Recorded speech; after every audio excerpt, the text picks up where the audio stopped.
Bonjour. Bonjour.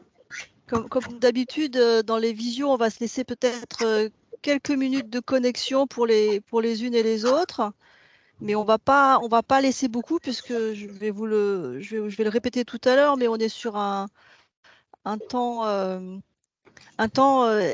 volontairement court.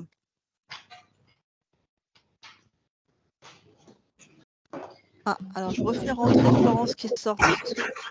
Florence, t'es sortie? Oui, c'était sorti, je me suis fait jeter. Tu t'es fait jeter. Alors, il faudrait pas que ça arrive puisque c'est toi qui parles en fait.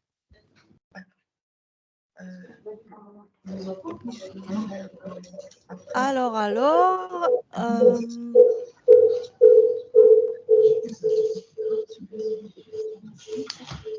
31, on va encore se laisser 1 minute et puis on va commencer. Je vois que les admissions augmentent. C'est toi qui l'as colorié? Ouais. Et en fait, quand j'ai fini de... On m'entend alors que je dis pas de conneries. Bonjour. Bonjour, bienvenue. Alors, pour les unes et les autres, si je peux vous demander de couper vos micros. Merci. Alors voilà, il est 32. On va commencer. Donc bonjour, je me présente à nouveau. Je suis Bawadang du DAC 93 Nord. On va malheureusement pas pouvoir faire un tour de table, même si vous savez que j'adore ça. Parce que du coup, vous êtes dans la première session de la 3e formule de formation du guichet intégré. Si vous êtes là, c'est parce que vous avez pris part à la formation socle, hein, vous vous souvenez, sur site, sur quelles sont les caractéristiques de la personne âgée et comment communiquer avec elle. Et on s'était dit qu'en complément de cette compréhension du public auprès duquel vous tous, vous toutes d'ailleurs, vous travaillez, il y avait besoin de plus d'informations sur les aides qu'on pouvait leur proposer, les structures qui peuvent intervenir. Et on a décidé de commencer cette session sur une aide incontournable pour ce public, c'est l'aide départementale à la perte d'autonomie. Mais Florence dira mieux que moi, je twiste déjà. Donc, on ne va pas perdre de temps puisqu'on a dit que c'était volontairement en cours. C'est une session en visio d'1 heure ouverte à ceux qui ont fait la session socle. Il y aura d'autres choses sur la suite, mais je vous dis ça juste après. En attendant, je vais passer la parole à Florence Thomas-Julienne, qui va se présenter elle-même et qui prend la main sur la suite des opérations. Très bonne session à vous. Ah, ça y est. Ça y est. Bonjour. Bonjour tout le monde. Est-ce que vous voyez la présentation ou pas du tout? Si, nous on la voit. Nous, Vous la voyez. On la ok. voit, Florence. Est-ce que tu peux la passer en plein écran ou pas? C'est ce que je suis en train d'essayer de faire. Salut. Voilà. Par ailleurs, est-ce que tu penses que tu peux faire quelque chose par rapport à ton son? Parce que du coup, on t'entend un peu loin. Alors, je vais essayer de passer par rapport à mon son. On va me demander de me sortir à tant soit peu. Ah bah bien. Ouais. Mais tu lui dis que tu... Enfin, après, c'est pas grave. Papa, le son, ça vient. C'est déjà mieux, hein? C'est déjà mieux. C'est mieux? Ok. Ouais. Alors, ça y est, je vous ai perdu. C'est dommage. Alors, hop, il faut que je vous retrouve. Est-ce que je peux profiter de ce petit interlude? Vous m'entendez? Bonjour. Juste pour vous dire que n'hésitez pas à poser des questions au fur et à mesure de la présentation si vous le souhaitez dans la conversation, dans le chat, et comme ça nous permettra de les compiler aussi après pour y répondre. On fera des temps de réponse à différents moments. Alors, comment allons-nous? Alors, je n'ai pas voulu vous présenter, mais je vous laisserai vous présenter toutes. Florence, Myriam. Myriam, tu commences à te présenter, je le fais, puis après on va expliquer le déroulement. Comment on va fonctionner?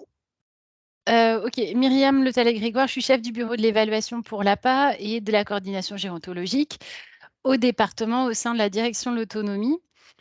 Voilà. Et donc Florence. Et donc Florence Thomas-Julienne, je suis donc responsable de secteur de l'évaluation médico-sociale gérontologique. Alors, au sein de la direction autonomie, mais au sein du service parcours et prestations à domicile. et donc au niveau du bureau de l'évaluation et de la coordination. Alors, comment allons-nous fonctionner? N'hésitez pas au fur et à mesure de mettre donc, dans les messages les questions et autres.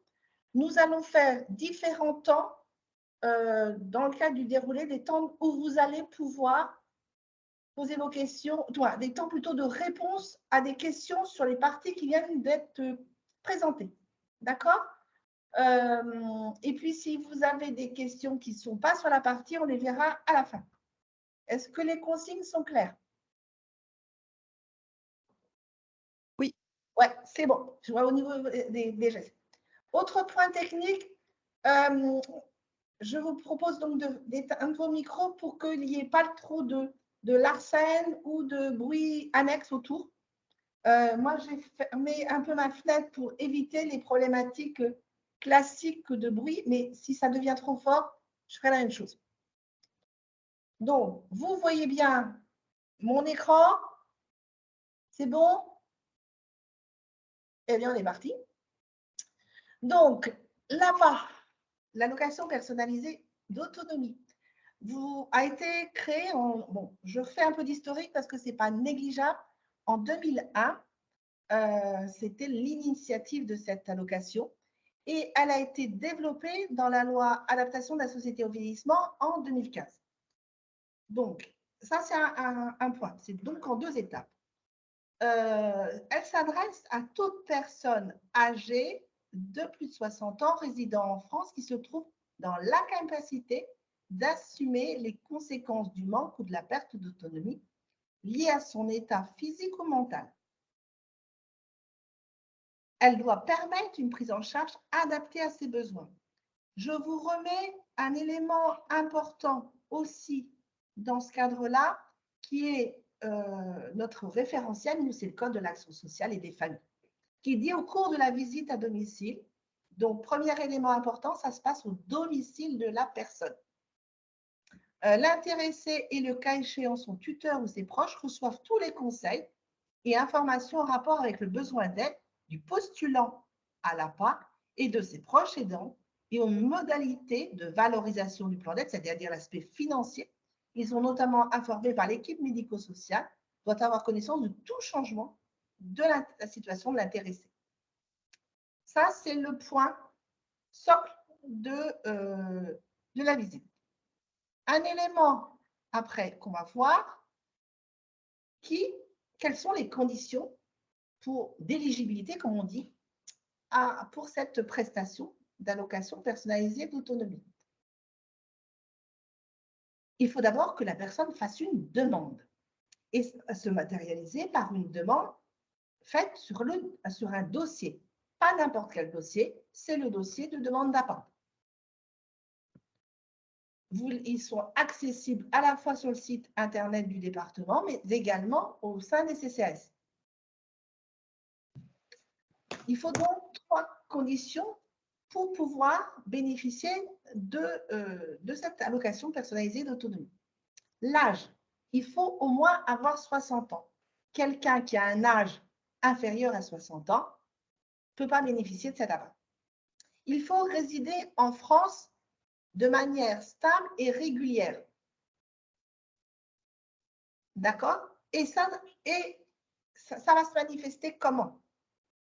Alors, je vais vérifier un point. Oui, on va voir ça avec les documents, les justificatifs qui composent le dossier. Et ensuite, il faut être dépendant, c'est-à-dire être en perte d'autonomie, c'est-à-dire rencontrer des difficultés pour accomplir les gestes de la vie quotidienne.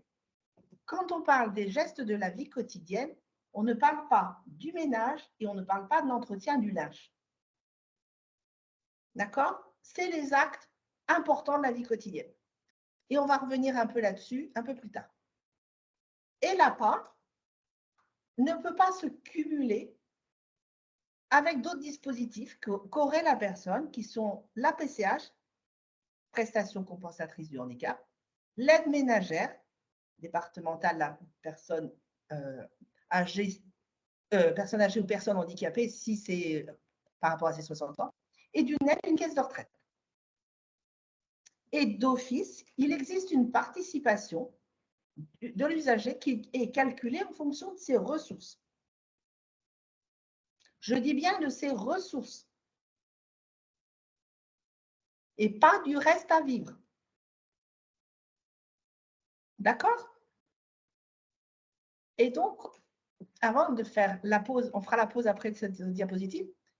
Donc, il faut une demande qui est complétée et signée par l'intéressé ou son mandataire quand il est sous mesure de protection comme une tutelle. Et les justificatifs obligatoires à l'ouverture des droits qui doivent être présents mais lisibles et cohérents. C'est une pièce d'identité ou une copie du livret de famille ou un titre de séjour valide. Il faut un relevé d'identité bancaire de compte courant au nom de la personne. Le dernier avis d'imposition, et c'est ça qui va marquer le fait que la personne, elle est sur le territoire, la continuité de vie sur le territoire, la dernière taxe foncière pour les propriétaires. La taxe foncière, elle va être surtout impliquée dans le calcul du taux de participation quand la personne a plusieurs biens et qu'elle est propriétaire de plusieurs biens. D'accord? Et puis, les personnes peuvent être hébergées. Et dans ce cas de figure-là, il nous faut la pièce d'identité de l'hébergeur, le justificatif de domicile, l'attestation d'hébergement avec la date d'arrivée pour qu'on ait les données relatives à l'hébergeur. Et éventuellement, un jugement de tutelle ou d'habilitation familiale ou de curatelle renforcée. D'accord? Est-ce que par rapport à ça, y a-t-il des questions que vous avez mises sur le chat? Non, Florence, mais je saisis ce petit moment pour préciser deux choses. Régulièrement, les usagers nous disent bah, est-ce que vous pouvez revoir mon calcul du taux de participation différemment? Alors en fait, ce n'est pas du tout le département qui décide quel est le taux de participation de la personne dans l'APA, c'est posé par la loi. Il y a une règle de calcul qui est posée par la loi, donc on n'a pas de marge de manœuvre par rapport à la participation des usagers dans le cadre de l'APA. Ça, c'est un élément important parce que c'est une question qui revient régulièrement. Alors, Et l'autre élément important que je voulais ajouter pour compléter, c'est sur les pièces justificatives qui sont obligatoires.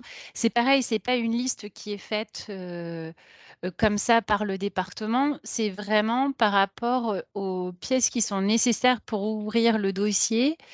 Et ça, c'est pareil, on fait ça dans un cadre qui est réglementaire. Et du coup, c'est extrêmement important que chaque pièce justificative soit bien au nom de la personne. C'est-à-dire qu'un avis d'imposition où le nom du bénéficiaire n'apparaît pas ne pourra pas être pris en compte. Un RIB qui est au nom du conjoint, c'est pareil, ça ne fonctionne pas. Et enfin, pour les demandes, notamment quand il y a des couples, ce qu'il est vraiment important de savoir, c'est que il faut un dossier complet par personne. Parce que c'est chaque dossier est instruit par nos collègues de l'instruction de manière individuelle. Donc, il faut vraiment un dossier complet avec les pièces en double, en fait. Enfin, pour chaque dossier, il faut qu'il y ait toutes les pièces justificatives. Parce que sinon, on va avoir un dossier qui est instruit et puis l'autre qui risque d'être traité en non complet et on va faire perdre du temps à tout le monde. Là, on vous donne les petits trucs de ce qui va faire que la première partie administrative pour dire, OK, le dossier est complet, donc l'évaluation va pouvoir se faire pour que cette partie se passe de manière la plus rapide et fluide possible. Voilà.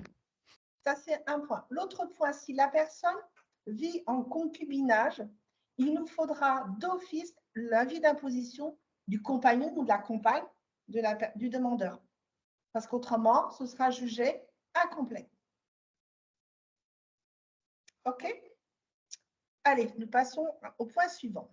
Oh, non, Alors, peut-être que du coup, vous aviez des questions, parce que je vous ai un peu coupé l'herbe.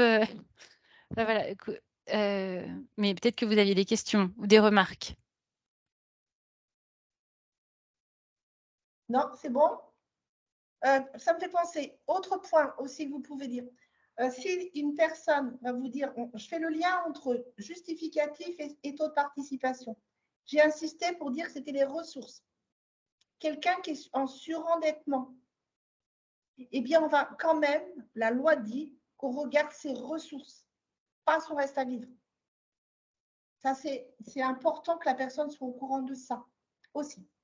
Alors, l'évaluation de la demande d'APA. Donc, avec la loi ASV, toute l'évaluation de la demande est très normée, très organisée. Les supports sont très encadrés. D'office, il y a un dossier de demande d'évaluation multidimensionnelle. Donc, pourquoi? Parce qu'on va faire une évaluation multidimensionnelle de la situation de la personne, de ses besoins, mais aussi de ses aidants. Et donc, il y a ce référentiel qui a été mis en place par la CNSA et que l'ensemble du territoire français doit utiliser. Donc, je vous disais tout à l'heure, l'évaluation est réalisée au domicile du bénéficiaire en tenant compte de ses souhaits, de ses capacités financières, de son projet de vie, de sa vulnérabilité, des souhaits, des contraintes de l'aidant et de l'offre de services locales et bien entendu des plafonds de l'APA. Et puis, l'évaluation va se faire l'éligibilité va faire que la personne va bénéficier de l'APA, mais en même temps, selon son degré d'autonomie ou son degré de dépendance, qui est fixé par la grille Agir, on va déterminer un montant maximum attribué pour mettre les aides. Je vais vous présenter cela. Ah non, vous ne voyez plus parce que vous voyez vous voyez l'ensemble de mes diapositives, si je comprends bien là. Oui.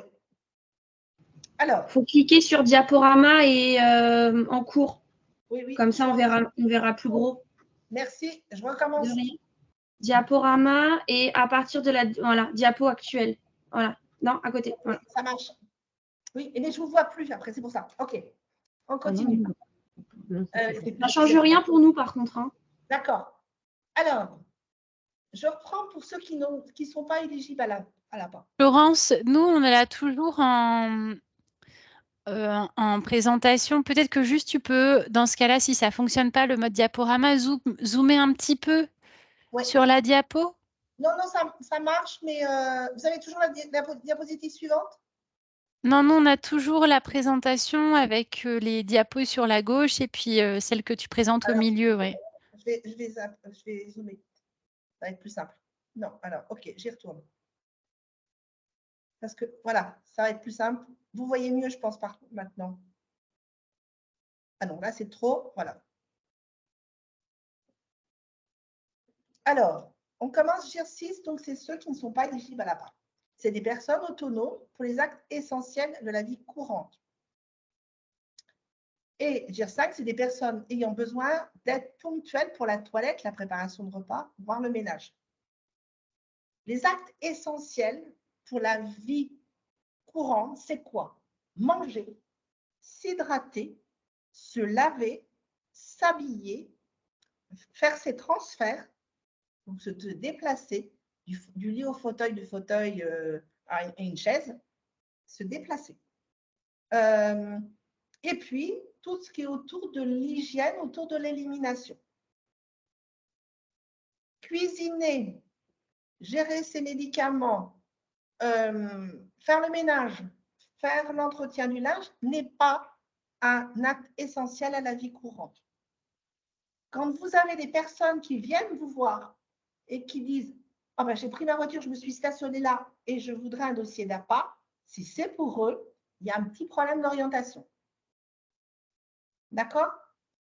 Et ce n'est pas la logique du girage, de la grille Agir, ce n'est pas la liste des maladies qui fait que vous êtes éligible en perte d'autonomie. Ça va être plutôt comment vous vivez avec ces pathologies. Et si vous êtes autonome malgré l'ensemble de ces pathologies, vous êtes autonome et donc pas éligible à l'APA. C'est ça la grosse nuance. Donc, quelqu'un qui est en GIR 4, donc c'est l'entrée à l'APA. C'est une personne qui n'assume pas seule ses transferts, d'accord? C'est-à-dire qu'il faut l'aider à quitter le lit ou qu'il faut l'aider à sortir du fauteuil. Et après, elle peut se déplacer. Elles peuvent être, par exemple, avoir besoin d'aide pour la toilette ou l'habillage. Ou alors, c'est des personnes, ça c'était un peu des personnes qui ont des problèmes locomoteurs. Puis vous avez des profils de personnes qui n'ont pas ces problèmes locomoteurs, mais qui ont besoin d'être aidées pour les activités corporelles, du style se laver ou manger. Il faut leur préparer le repas, mettre le repas devant et les inciter à manger parce qu'ils ne le feront pas sans qu'on les stimule. D'accord? C'est des personnes qui ont, du fait des pathologies neuroévolutives, ils oublient de manger. Donc, il faut s'organiser autour. Je fais un petit point. Pour ces personnes en GIR 4, le montant de l'APA au 1er janvier 2023 est de 746,54. On reviendra dessus un petit peu plus tard. Les personnes en GIR 3. Donc là, GIR 3, c'est quelqu'un dont l'autonomie est encore plus dégradée qu'une personne en GIR 4.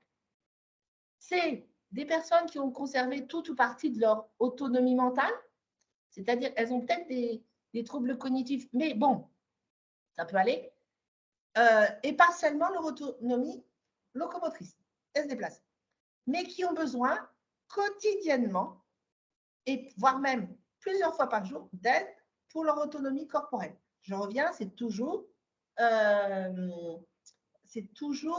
des actes essentiels à la vie quotidienne. Vous voyez le montant, il est de 1 118,61 €. Alors, je ne sais pas si vous voyez des personnes autour de vous déjà classées en GIR 4 ou en GIR 3, mais bon, la personne en GIR 2, elle est fortement en perte d'autonomie. Ce sont des personnes il y a deux profils.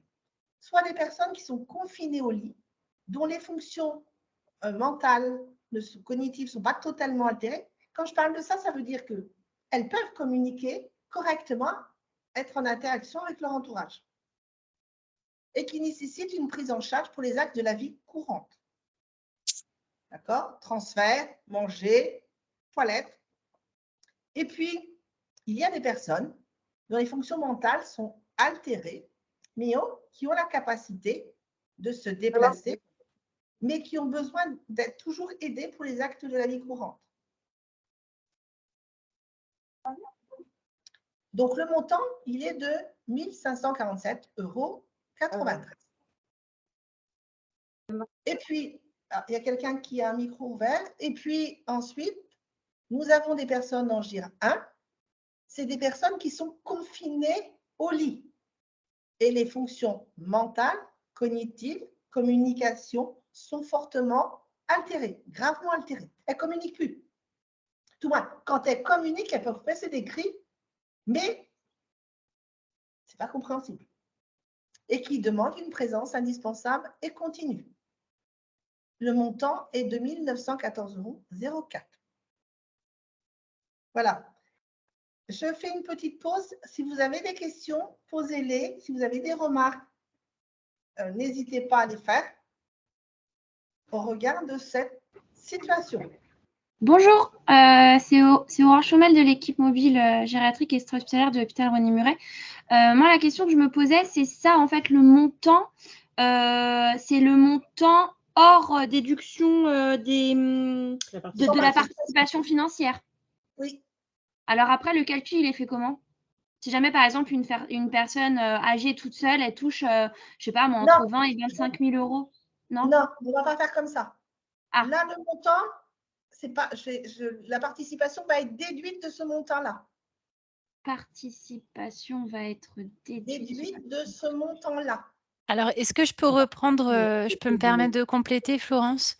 En fait, là, ce qu'on vous a mis, c'est le montant maximal, c'est un plafond.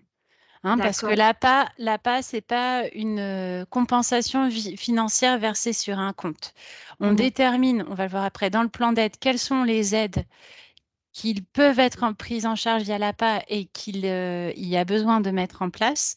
D'accord. Et ensuite, on attribue un certain montant d'APA pour chacune de ces aides. Et ça, c'est le plafond jusqu'auquel ça peut monter. Mais par D'accord. exemple, si quelqu'un, par ses revenus, alors je ne pourrais pas vous dire, mais à 50% de participation, elle est en GIR 4. On a mis en place, parce que c'est ce qui est adapté, le maximum des aides qui peuvent être mises en place sur un GIR 4. Donc, elle va atteindre le plafond de l'APA qui est à 746,54 €.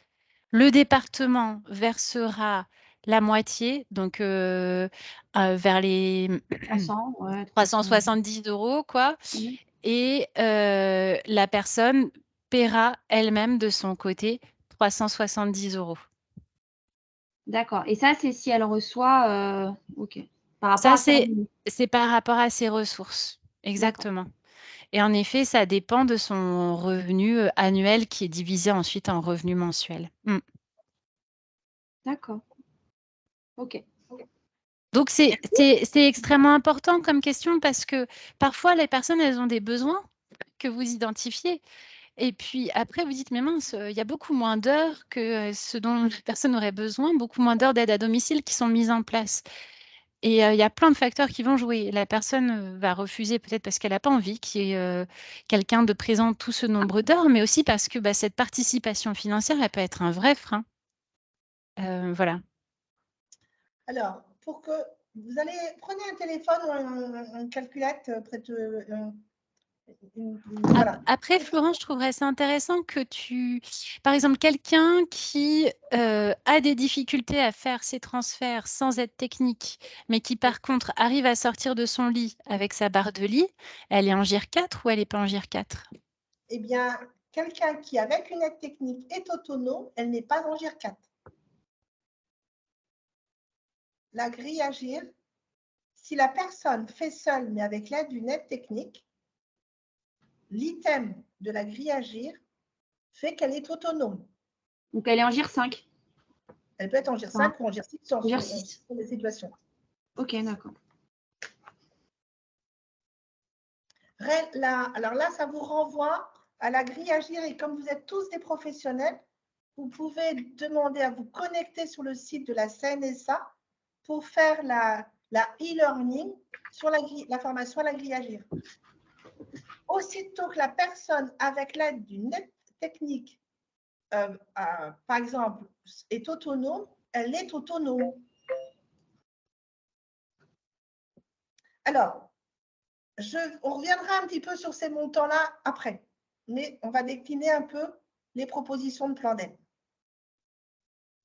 Donc, à l'issue pendant la visite, l'évaluatrice va déterminer quel est le GIR et va proposer des aides pour faciliter le maintien à domicile.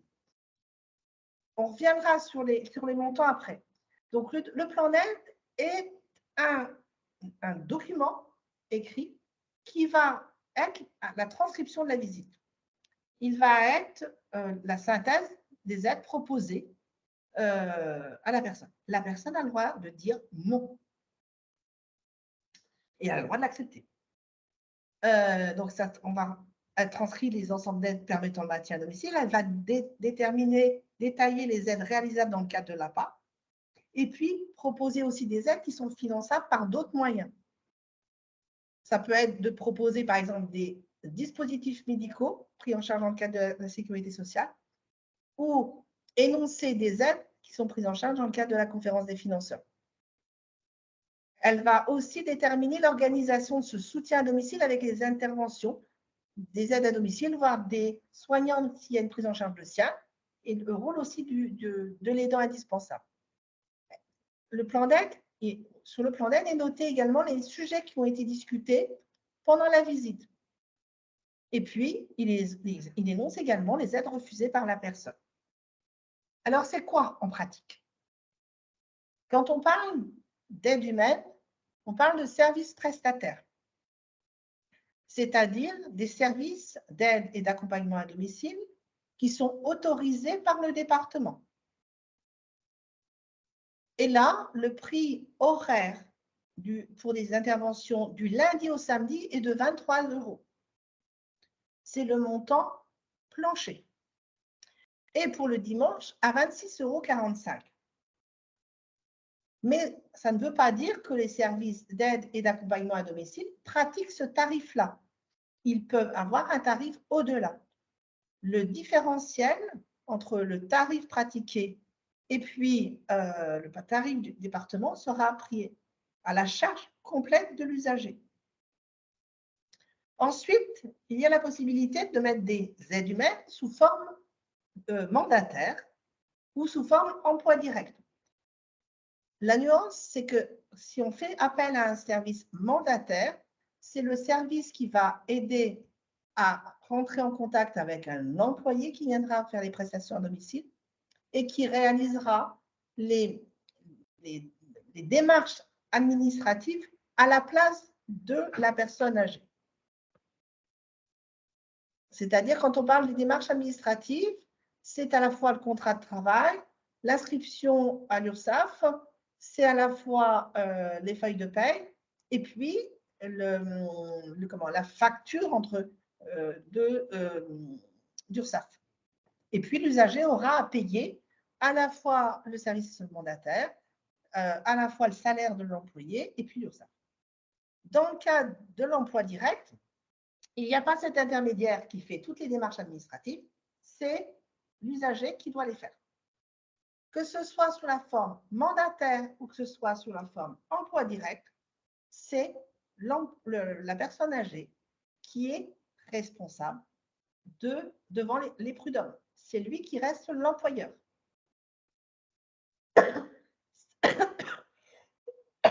C'est important de le savoir parce que vous avez vu tout à l'heure la grille Agir avec les personnes en GIR 1, GIR 2.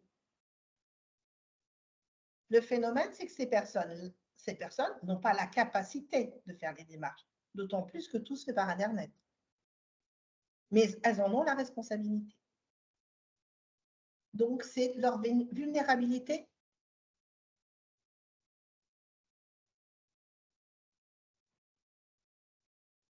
Et l'autre point, ça peut être une prise en charge de pédicurie, et surtout pour les personnes qui ne bénéficient pas de cette prise en charge dans le cadre de la CEPAM.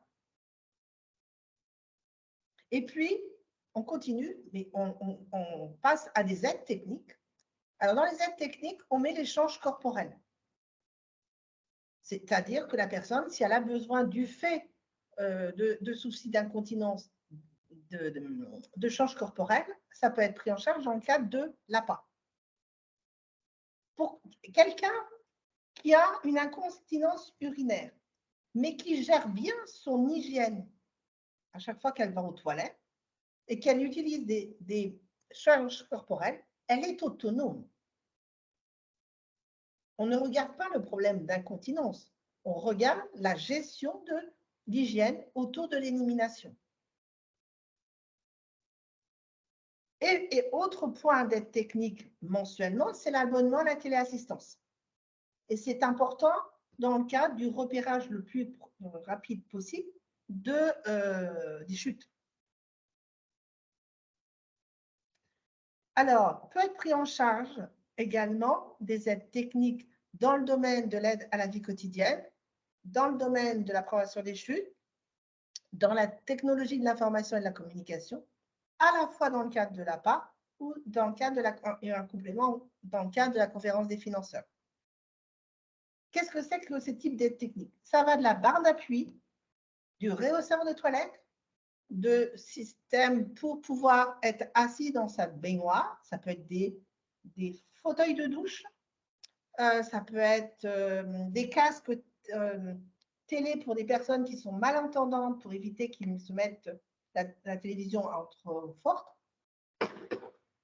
Ça peut être plein de choses. Ça peut être des choses qui ne sont pas attachées au bâtiment, à la maison. Ça s'appelle des aides techniques. Ensuite, autre type d'aide possible, c'est des aides pour l'accueil en dehors du domicile. Ça peut être une prise en charge de journée d'accueil de jour. Ça peut être de l'hébergement temporaire, soit en EHPAD, soit en accueil familial agréé, dans des familles d'accueil agréées. Mais tout ça, ça demande à ce que la personne, avec son entourage, ait fait des démarches pour aller voir ces accueils de jour, déterminer si elle peut en bénéficier. Et puis l'autre, si je prends l'exemple de l'accueil de jour, on peut bénéficier de l'hébergement temporaire en EHPAD, par exemple, mais il faut aussi faire les démarches pour déterminer je vais où. C'est pour ça que tout à l'heure, j'évoquais quels étaient les choix, quel était le projet de vie de la personne. Alors, je m'arrête là 2 petites minutes et puis on va revenir sur notre montant, notre grille à agir. Prenez votre téléphone avec la calculette et puis on va faire une chose. Je vous ai présenté les aides humaines. D'accord? Eh bien, on va voir à quoi représente le profil d'une personne en GIR 3, puis après on fera celle d'une personne en GIR 1. Donc, profil de quelqu'un en GIR 3, c'est quelqu'un qui a conservé toute ou partie de son autonomie mentale, d'accord, qui a partiellement son autonomie locomotrice, mais qui a besoin d'aide une ou plusieurs fois par jour. Alors, je vais vous demander de diviser 1118,61 € par 23. 1118. 48. Voilà, merci. Alors, ensuite, vous allez le diviser par 4,33. Pourquoi 4,33? C'est pour avoir une idée de combien ça représente par semaine. 258. Oh, ça me paraît bizarre. Divisé par 4,33. Je pense Moi, que j'ai vous avez 11. simplifié. 11. Ah, c'est le. J'avais pas compris, je pensais que c'était les 118,61 qu'il fallait diviser par 4,3. Moi. Non, vous les divisez par 23 et ensuite vous 11,22. Combien vous dites? 11,22. 11,22. Ça fait 11,22 heures par semaine. Et vous divisez maintenant par 7 jours. C'est 2 €, quoi. Même pas. Non, c'est pas 2 €, c'est 2 heures. 11,22, mais 11,22. Ah, 100 heures. Ah, c'est 2, ouais. 11,22. Ah. C'est des heures. C'est des Des heures. heures. Donc, c'est D'accord? 2 heures par semaine. Par jour. jour. Par jour. Moins de pardon. 2 heures par jour. C'est plutôt 1h30. OK? En gros, ça fait 1h30. Mais les Voilà. 1118, ça correspond à quoi? Excusez-moi, les 1118, ça correspond à quoi? C'est ce que je vous disais tout à l'heure, c'est le montant plafond du GIR 3, du montant LAPA, pour quelqu'un qui est en GIR 3. Quelqu'un qui est en GIR 3. D'accord, ok.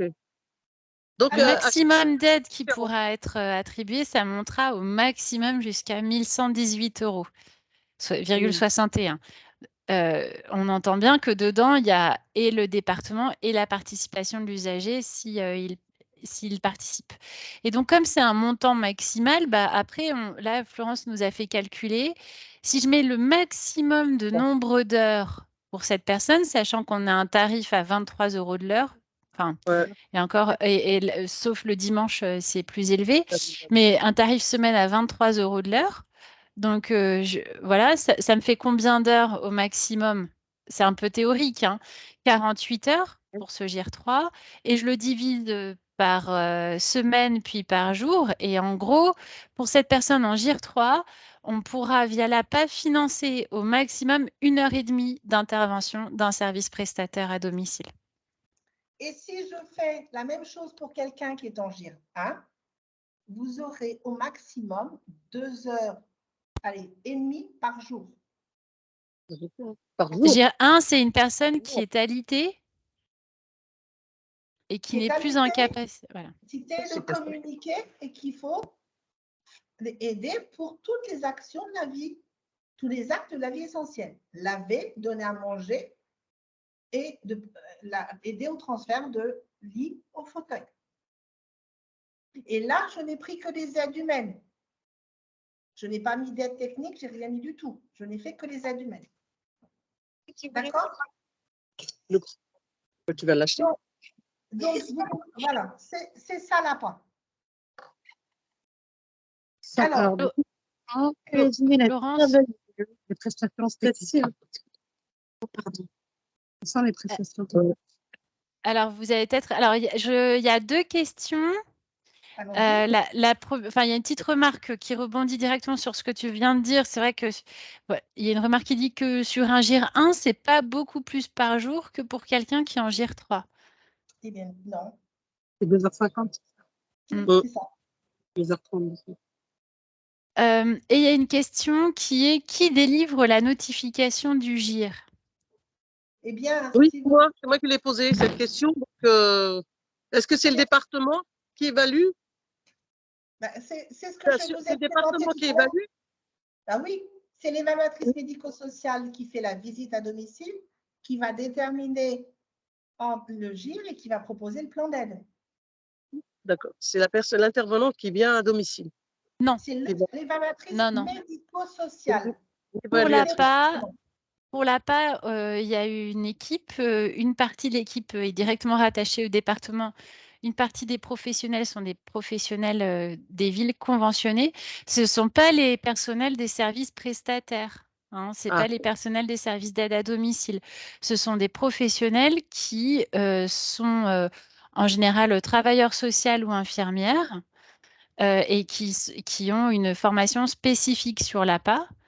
Et enfin, qui ont cette mission d'évaluation pour l'APA, donc d'aller au domicile de la personne, de la rencontrer avec son entourage, d'évaluer les besoins, de faire l'évaluation du GIR, parce que en fait, le GIR, vous l'avez vu, pour pouvoir bénéficier de l'APA, il faut avoir déjà un certain niveau de dépendance. Donc déjà, GIR 4. Donc l'évaluatrice, elle fait le GIR et pour voir si la personne rentre bien dans les critères de l'APA. Et après, parce que ça va déterminer ce qu'on vient de voir, le montant d'aide maximale dont elle peut bénéficier, la personne. Donc, c'est l'évaluatrice médico-sociale pour l'APA qui fait l'évaluation. Et ensuite, le dossier est instruit au niveau du département. Et en effet, la personne reçoit un courrier de notification avec son GIR et aussi les aides qui seront financées dans le cadre de l'APA. Alors, peut être proposé, quand le plan d'aide, quand il y a besoin, pour l'aidant, un droit au répit qui est un montant supplémentaire par année qui est de 540,23. Pas plus. Et comment ça, à ce moment-là, c'est soit des heures supplémentaires de service familial agréé. Tu as été coupée, Florence, on ne t'a pas entendu. Ah, alors, dommage. Je disais qu'il existe une enveloppe supplémentaire par année de 540,23 € où on peut rajouter quelques heures de prestataire, du portage de repas ou de l'hébergement temporaire en EHPAD ou en accueil familial agréé. Alors, se fait également dans le cadre d'une demande d'APA, si la personne a fait également une demande, l'évaluation de la carte de mobilité inclusion, soit pour une demande de stationnement, voire une demande de priorité invalidité, selon si elle a une gêne notable ou une entrave majeure dans la vie quotidienne. D'office, les personnes en GIR 1-2 peuvent bénéficier, s'ils ont fait de la demande, d'une semi-invalidité. Ensuite, donc, une première proposition de plan d'aide. Attendez, excusez-moi, utilisez le chat parce qu'on n'a plus que 15 minutes, donc je voudrais qu'on boucle un peu. une première proposition de plan d'aide est adressée à l'usager par l'évaluatrice médico-sociale qui peut l'accepter, la refuser ou demander des réajustements après échange. Si le refus est exprimé à la suite de la nouvelle proposition et qu'il n'y a absolument pas d'entente possible, le dossier peut être classé sans suite. Après l'accord, autre cas de figure, après accord de l'usager, le plan d'aide qui est accepté va passer en instruction. Et ce que disait Myriam Le Tallec-Grégoire tout à l'heure, c'est que la personne va recevoir un courrier signé du président du conseil départemental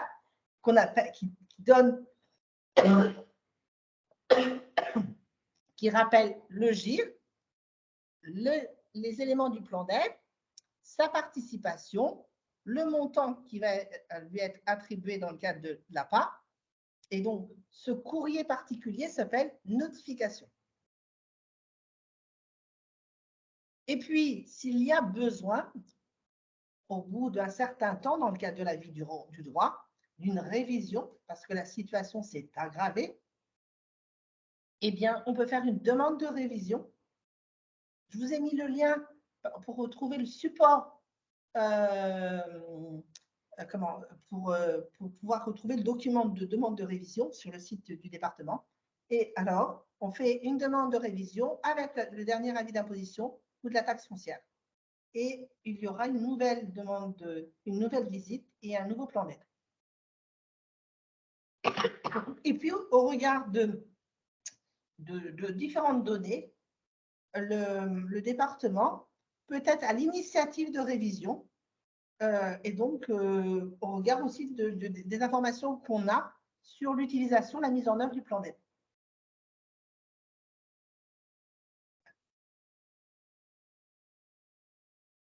Donc, je remettais un point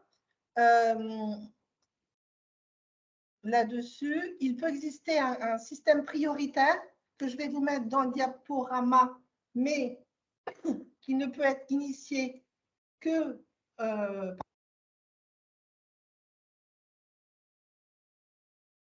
particulière. C'est une. Il faut que tu répètes, Florence, à nouveau. Nous t'avons à nouveau perdu.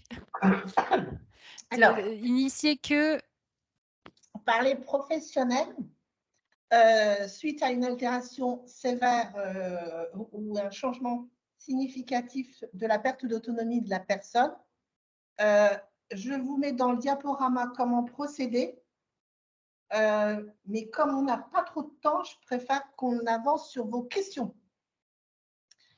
Dans le cadre d'une situation sévère, et on a souvent avec les assistantes sociales de services hospitaliers, il nous faut un rapport social pour nous décrire quelle est la situation de la personne demandeuse.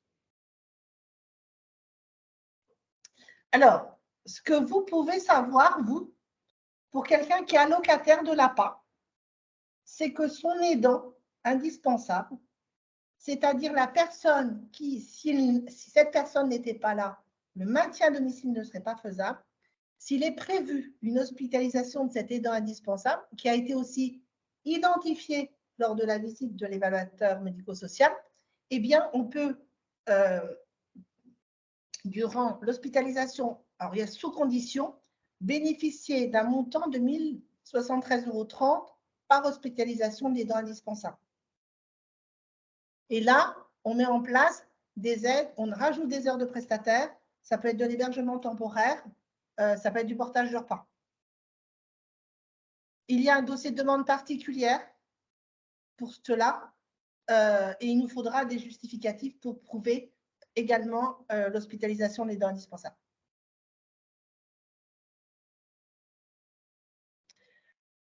Est-ce qu'il y a des questions, des remarques par rapport à ce qui vient d'être énoncé? sur le répit de l'aidant, moi je peux faire une remarque. Vas-y. L'hospitalisation, donc l'aidant indispensable, donc c'est bien l'aidant qui, sans lequel le maintien de le domicile de la personne âgée n'est pas possible. Souvent, c'est le conjoint ou la conjointe Mais en fait, là, cette aide sur l'hospitalisation de l'aidant indispensable, elle est très souvent elle est très, très peu mobilisée, alors qu'elle peut être vraiment intéressante. On a souvent des situations où, justement, dans un couple, il y a le conjoint ou la conjointe qui va repousser son opération du genou, de la hanche, voilà, alors que cette aide existe. Voilà, donc Oui. je me permets d'insister dessus. Voilà, c'est pour ça que j'insiste dessus également. Si vous avez connaissance pour un allocataire de l'APA, n'hésitez pas. Il y a aussi une question dans le chat de Benali Milada. Il demande pourquoi la taxe foncière. Je vous l'ai expliqué tout à l'heure.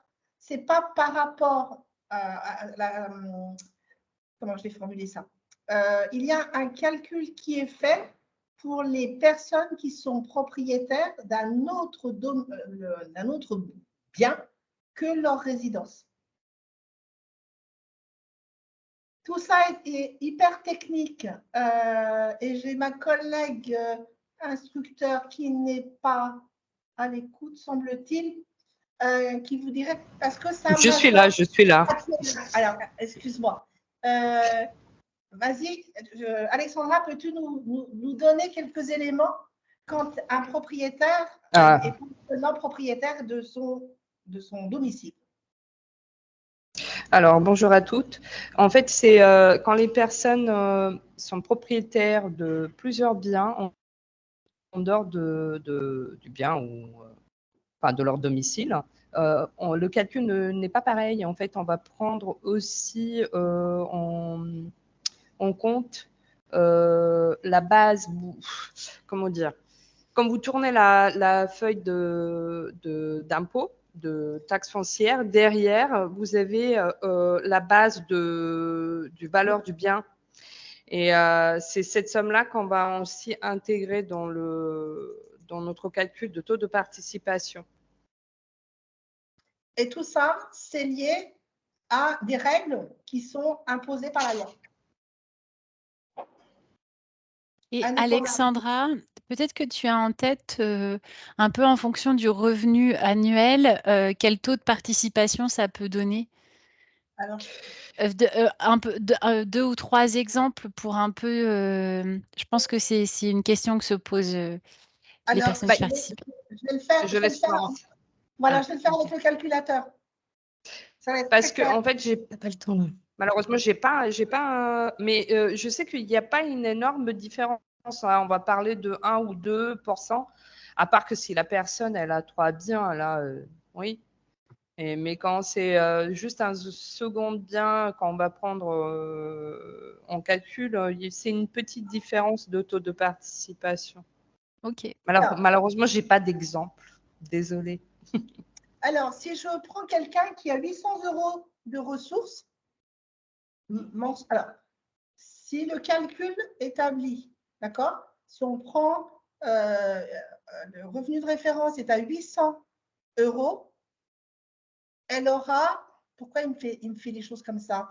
Je suis en train de regarder, là, je suis en train de chercher pour être sûre de vous donner la bonne chiffre.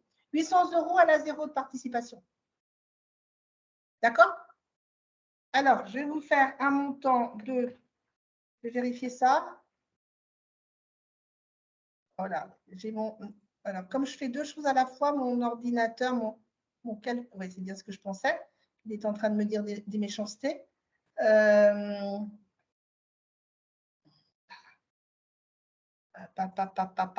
va venir. Simplement un petit souci de top. Peut-être qu'en effet, du coup, on peut dérouler la suite et puis on reverra après. Alors, je fais vite ça parce que autrement, je peux... Voilà. Non, il ne veut pas. On arrive très rapidement à un taux important, à 90%. Je recommence. Non, il ne veut pas me le faire. Bon, je reviendrai tout à l'heure. Alors, je reprends mon PowerPoint. Est-ce que vous le voyez? Non, peut-être plus. Si vous Il voyez, est en petit, Florence. OK. Pour donner une petite idée, là, je viens de voir parce que j'avais un dossier ouvert, excuse-moi, Florence. Vas-y. Et par exemple, j'étais sur un dossier où les revenus annuels, ils sont de 8 218 €. La personne, elle est seule. Donc, ça calcule pas à peu près, c'est pas à peu près, c'est 684,83 € par mois. Si dans le bâti dormant, ce qu'on dit dormant, c'est justement les résidences secondaires, le bien secondaire. Par exemple, je mets une valeur, je suis allée fort, hein, je suis allée à 3158. J'augmente, attendez, 3518 par exemple, parce que c'est à peu près les sommes qu'on trouve.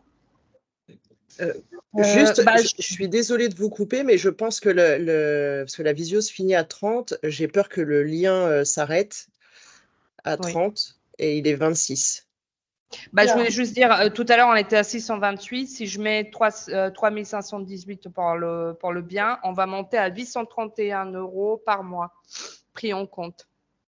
Alors, je vous donne un autre revenu, 2200 € par mois. Ça fait un taux de participation à 40%. 2200 € par mois. 40%. D'accord? Alors là, j'ai l'impression de vous avoir perdu. Vous êtes tous figés. Non, parce que je crois qu'on s'inquiète tous de savoir si dans 3 minutes, ça s'arrête ou pas. Non, ça devrait être bon pour le team habituellement. Bon, alors, une idée de ce que représentent les... je vous limiterai énormément, mais les allocataires de l'APA, une idée du nombre que ça représente en 2020. À 2020, bon, j'ai pas la répartition, on avait 17 578 allocataires au 31 décembre 2021. Et la répartition, c'était quand même que les GIR 1 représentaient un peu plus de 4%, et la majorité, c'était des GIR 4, donc des entrées dans l'APA, 53%. Il faut savoir qu'en Seine-Saint-Denis, le fait que notre population, du fait des conditions de travail, des problématiques de comorbidité, les pathologies rencontrées, rentrent massivement en GIR 4, et ce, en même temps de bonne heure. Et pour finir, je vous donnerai les adresses des personnes ressources dans les thématiques de demande d'APA ou de thématiques de demande de révision, ou, comme on disait tout à l'heure, l'hospitalisation de l'aidant indispensable, le lien avec la coordination gérontologique, le lien avec le pôle des SAD, des services d'aide et d'accompagnement à domicile. Et puis, si éventuellement on était sur des prestations en établissement, nos collègues de l'APA établissement. Marois, tu es là, c'est fini. Merci beaucoup, Florence. Alors, j'ai bien conscience que, déjà, bravo pour la tenue du timing. J'ai bien conscience que ça a pu paraître très rapide. J'espère que quand même ça, j'ai vu pas mal défiler de questions, donc j'espère que ça a pu répondre quand même à un certain nombre de vos interrogations. Florence finit très bien avec le fait que ça peut vous servir aussi d'avoir repéré des personnes ressources. Tout ne vous sera pas délivré, vous l'avez compris, on vous en avait parlé, hein. En 1 heure, vous avez des bases et vous avez surtout maintenant des correspondants vers qui vous tournez. Vous pouvez toujours aussi nous contacter s'il y avait des choses qui vous venaient par la suite. Donc nous, si vous l'avez compris, c'était la première session. On a travaillé à un programme qui va se dérouler tous les mois, toujours sur ce même format d'1 heure. C'est un vrai défi. Vous nous direz, vous pouvez nous faire un petit mail en aparté pour nous dire si le format vous convient, si l'horaire vous convient, s'il y avait à votre connaissance des collègues qui n'ont pas pu venir pour telle ou telle raison. Enfin voilà, s'il y avait quelque chose qu'on pouvait améliorer, vous le savez, on est toujours désireux d'affiner un petit peu notre approche. Il me reste donc à remercier les collègues du conseil départemental pour le temps qu'ils nous ont accordé et à vous remercier à vous, participants, d'avoir pris ce temps-là pour échanger sur cette question. Merci beaucoup. Très bel été à vous. Merci à tous. Au revoir. Et Merci, à au revoir. bientôt. Merci, au revoir. Au revoir. Merci Florence, merci Merci. Myriam. Bonne journée, merci, au revoir.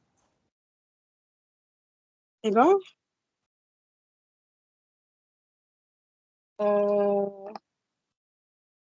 ça veut dire qu'il faut récupérer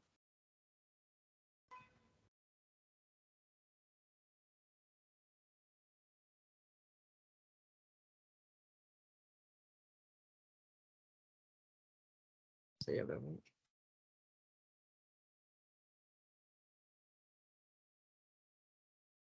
Bonsoir.